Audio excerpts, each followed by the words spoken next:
Hello, this is Shanker once again, and today I'm giving you tips about my experiences with various planets. So today I'll talk about Rahu.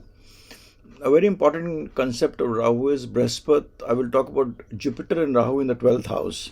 I've observed that whenever Jupiter is in 12th house, and which is also the which is also the Jupiter owns the 12th house in our in our scheme of things. Like if you have Aries, Taurus, Gemini, then Jupiter is the owner of the 12th house. So whenever Jupiter is in the 12th house, Rahu will not create much of problems, and Jupiter will have its way through, and it will do good things.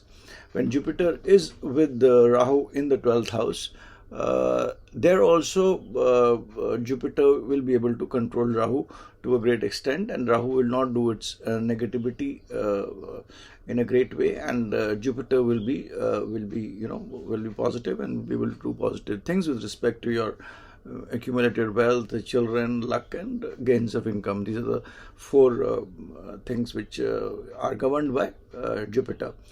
But when only Rahu is in 12th house, then it's dangerous. Jupiter will not be able to do much of things, and Rahu will get its negativity done, and Rahu will get all this negativity done through Mercury.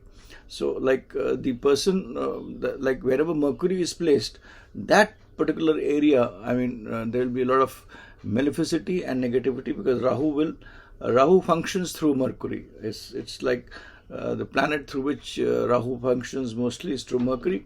So when Rahu is in 12th house, Mercury will do all its activity, negative activities, and that is how it works. And especially if Mars is in 12th house, it is good. It is able to control Mars. Mars will be able to control Rahu.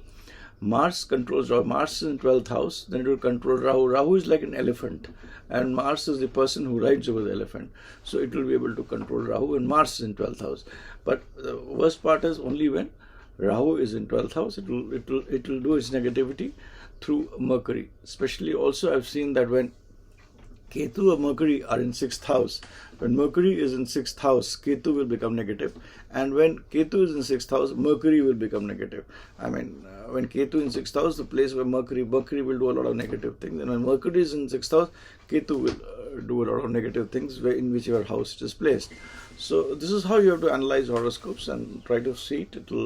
It will fit. It is a mixture of things which I've learned from Vedic, Nadi, Lal Kitab, so many things, and that is, I'm trying to put it in a kind of a sutra to you.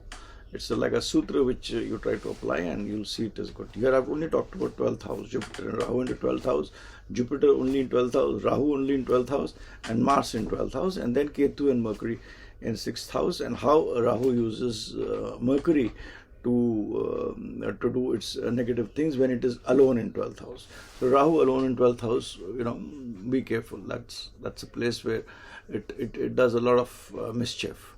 Also, those who are Rahu in the 4th house, I've seen that 4th house is all about the house, domestic peace, and Rahu governs the toilet and the roof.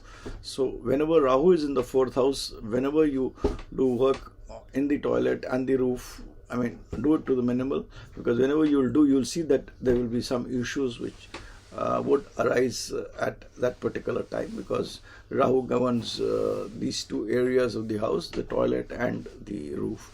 So any changes which you do in the toilet and any changes you do in the roof, it will impact you and your progress, and things would become a little haywire. So that is one thing which you must always keep in mind. So this is it. I will tell you more about Rahu in the coming videos, and these are my small tips and learnings which I have done, which I'm sharing it with you. Try it out and let me know. Please tell about this video to others, share it with others, tell others. Thanks, and bye for now.